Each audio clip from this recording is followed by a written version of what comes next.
নমস্কার বন্ধুরা, বাংলার স্বাদে আপনাদের সবাইকে স্বাগত। আজ আমি রেশমি মালাই চিকেন কারি বানিয়ে দেখাবো, যেটা আপনারা রুটি, পরোটা, লুচি সব কিছুর সঙ্গে খেতে পারবেন। এবং এটা বানাতে কিন্তু খুব একটা বেশি ঝামেলা বা স্পেশাল কোনো উপকরণের দরকার হয় না, তাই গেস্ট এলে তাদেরকেও বানিয়ে অবশ্যই দিতে পারেন। চলুন তাহলে দেখে নেওয়া যাক আমার আজকের এই ভিডিওটি। রেশমি চিকেন মালাইকারি বানাবার জন্য আমি প্রথমেই একটা প্যান গ্যাসে বসিয়ে ভালো করে গরম করে তাতে 2 টেবিল চামচ পরিমাণে সাদা তেল দিয়ে দিলাম। তেলটাকে গরম করে তার মধ্যে দুটো মাঝারি সাইজের স্লাইস করে কেটে নেওয়া পেঁয়াজ দিয়ে দিলাম। পেঁয়াজটাকে এখন হালকা করে একটু ভেজে নেব, তবে খুব বেশি কালার চেঞ্জ করব না। দেখতেই পাচ্ছেন পেঁয়াজটা কিন্তু বেশ হালকা করে ভেজে নেওয়া হয়ে গেছে। এই সময় আমি এতে দিয়ে দিচ্ছি 4-5টা কাঁচা লঙ্কা। ঝালটা আপনারা যেরকম খাবেন সেই আন্দাজে পরিমাণটাকে বাড়িয়ে বা কমিয়ে নিতে পারেন। এবার এতে 10-12টা কাজু বাদাম দিয়ে দিলাম। এই সব কিছুকে একসঙ্গে মিশিয়ে এখন আমি একটু হালকা করে ভেজে নেব। ততক্ষণ পর্যন্ত এটাকে ভাজবো যতক্ষণ না এই সব কিছু একটু সফট হয়ে যাচ্ছে। তবে খুব বেশি কিন্তু কালার চেঞ্জ করে এটাকে ভেজে নেবার দরকার নেই। আর এটা ভাজতে মোটামুটি 3 থেকে 4 মিনিট মতন সময় লাগবে। আর এখানে আমি যে কাজু বাদামটা ব্যবহার করেছি সেটা আপনারা চাইলে কিন্তু ভাঙা কাজুও ব্যবহার করতে পারেন, কেননা এই মশলাটা আমি পেস্ট করব সেই কারণে। 3-4 মিনিট সময় ধরে ভালো করে এগুলোকে ভেজে নিয়েছি। এখন দেখতেই পাচ্ছেন একদম সফট হয়ে গেছে আর কালারটাও কিন্তু খুব বেশি চেঞ্জ হয়নি। এবার গ্যাস অফ করে মশলাটাকে একটা মিক্সির জারের মধ্যে উঠিয়ে নিচ্ছি। আর তারপর এটা ভালোভাবে ঠান্ডা করে একদম মিহি করে একটা পেস্ট বানিয়ে নেব। মশলাটা বানানো হয়ে গেছে। এখন ওই প্যানটাকেই আবারও গ্যাসে বসিয়ে ভালো করে গরম করে তাতে দিয়ে দিচ্ছি 2-3 টেবিল চামচ পরিমাণে সাদা তেল। তেলটাকে গরম করে নিয়ে তাতে ফোড়ন দিয়ে দিচ্ছি কিছু গোটা গরম মশলা আর একটা তেজপাতা। গোটা গরম মশলার মধ্যে আমি নিয়ে নিয়েছি এলাচ, লবঙ্গ আর দারচিনি। লো ফ্লেমে রেখে মশলাটাকে নেড়ে চেড়ে একটু ভেজে নিলাম। এখন গন্ধ বেরোতে শুরু করলে এর মধ্যে দিয়ে দিচ্ছি 750 গ্রাম পরিমাণে উইথ বোন চিকেন পিস। আমি কিন্তু চিকেনগুলোকে একটু বড় বড় করে কাটিয়ে নিয়েছি। আর আমি এখানে উইথ বোন চিকেন পিস দিয়ে রান্নাটা করেছি। আপনারা চাইলে কিন্তু এই একই প্রসেসে বোনলেস চিকেন দিয়েও করতে পারেন, সেটাও কিন্তু খেতে ভালো লাগে। এবারে গ্যাসের ফ্লেমটাকে মিডিয়াম টু হাইতে রেখে নাড়াচাড়া করতে করতে চিকেনগুলোর কালার চেঞ্জ না হওয়া পর্যন্ত একটু ভেজে নিতে হবে। চিকেনগুলোকে এই গরম মশলা দেয়া তেলের মধ্যে একটু ভেজে নিলে গরম মশলার যে ফ্লেভারটা সেটা কিন্তু চিকেনের মধ্যে ভালোভাবে ঢুকতে পারবে। এখন দেখতেই পাচ্ছেন চিকেনটার কিন্তু কালারটা পাল্টে গেছে আর বেশ একটা স্পটও চলে এসেছে এর মধ্যে। এই সময় এতে দিয়ে দিচ্ছি 1.5 চা চামচ পরিমাণে রসুন বাটা আর 1 চা চামচ পরিমাণে আদা বাটা। যেহেতু এটা মুরগির মাংস তাই আমি আদার থেকে রসুনটাকে একটু বেশি করে ব্যবহার করেছি। এবার গ্যাসের ফ্লেমটাকে মিডিয়াম লোতে রেখে খুব ভালো করে নেড়ে চেড়ে ভেজে নেব, যাতে করে আদা রসুনের কাঁচা গন্ধটাও চলে যায় আর চিকেনের মধ্যেও এর গন্ধটা ভালোভাবে অ্যাবজর্ব হয়।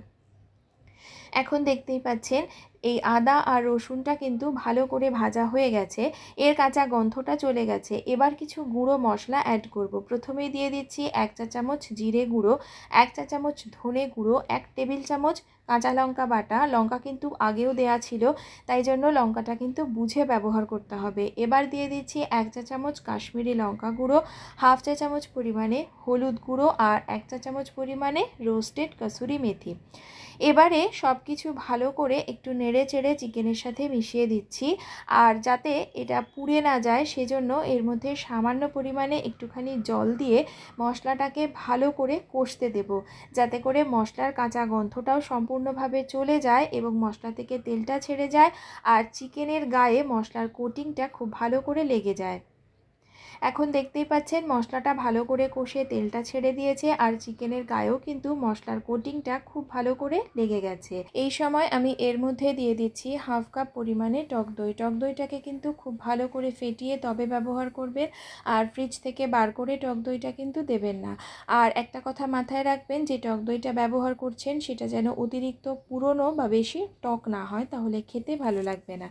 এখন টক দইটা দিয়ে খুব ভালো করে লো ফ্লেমে এটাকে নাড়তে থাকতে হবে যতক্ষণ না এটার মধ্যে একটা ফুট ধরছে এবং টক দইয়ের যে জলটা সেটা সম্পূর্ণভাবে শুকিয়ে গিয়ে মশলা থেকে তেলটা ছেড়ে আসছে।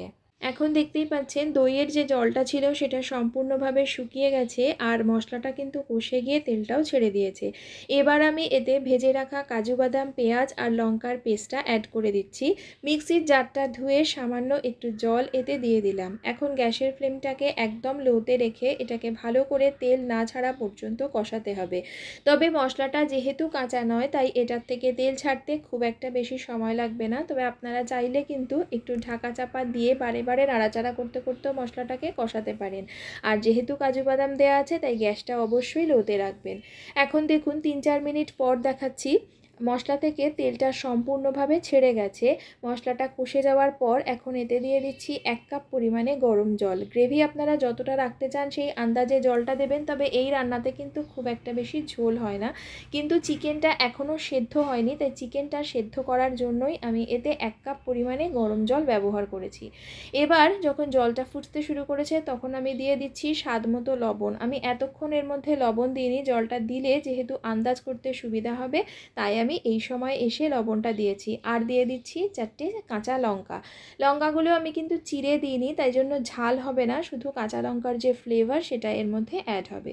সব কিছু ভালো করে নেড়েচেড়ে মিশিয়ে দিয়ে এখন ঢাকা দিয়ে রাখছি মোটামুটি মিনিট 15-র জন্য, বা যতক্ষণ চিকেনটা খুব ভালো করে সেদ্ধ না হয় ততক্ষণ পর্যন্ত এটাকে রান্না করে নিতে হবে। মোটামুটি মিনিট 15 পর ঢাকনাটা তুলে দেখাচ্ছি। দেখুন আমাদের কিন্তু গ্রেভিটা একদম তৈরি হয়ে গেছে, তেলটা ভেসে উঠেছে আর ওদিকে হাড়ের থেকে মাংসটাও খুলে আসছে, তার মানে চিকেনটা ভালো করে সেদ্ধ হয়ে গেছে। এবার আমি এর মধ্যে 3 টেবিল চামচ পরিমাণে ফ্রেশ মালাই দিয়ে দিলাম। দুধটা জাল দেওয়ার পরে ওপরে যে সরটা ওঠে সেই সরটাকে মিক্সিতে পেস্ট করে আমি এর মধ্যে ব্যবহার করেছি। আপনাদের কাছে যদি ফ্রেশ ক্রিম থাকে তাহলে ব্যবহার করতেই পারেন, তবে এই রান্নাতে আমার মনে হয় ক্রিমের পরিবর্তে যদি দুধের মালাই দেওয়া হয় তাহলে এর টেস্ট সবথেকে বেশি ভালো হয়। দুধের মালাইটা দেওয়ার পরে কিন্তু খুব বেশি সময় আর এটাকে রান্না করা যাবে না। এই সময়ে আপনারা আপনাদের টেস্ট অনুযায়ী লবণ আর ঝালটাকে একটু চেক করে নেবেন। রান্নার একেবারে শেষ পর্যায়ে এসে ওপর থেকে 1/2 চা চামচ গরম মশলা দিয়ে দিলাম। গরম মশলাটাকে নেড়েচেড়ে এর সঙ্গে মিশিয়ে দিয়ে গ্যাসের ফ্লেমটাকে অফ করে দিয়ে এটাকে ঢাকা দিয়ে স্ট্যান্ডিং টাইমে 5 মিনিট রেখে তারপর ডিশ আউট করে আপনাদেরকে দেখাচ্ছি। তৈরি হয়ে গেল রেশমি চিকেন মালাইকারি। রেসিপিটি আপনাদের কেমন লাগলো আমাকে কমেন্ট করে জানাবেন এবং আমার ভিডিওটি শেষ পর্যন্ত দেখার জন্য আপনাদের সকলকে জানাই অসংখ্য ধন্যবাদ।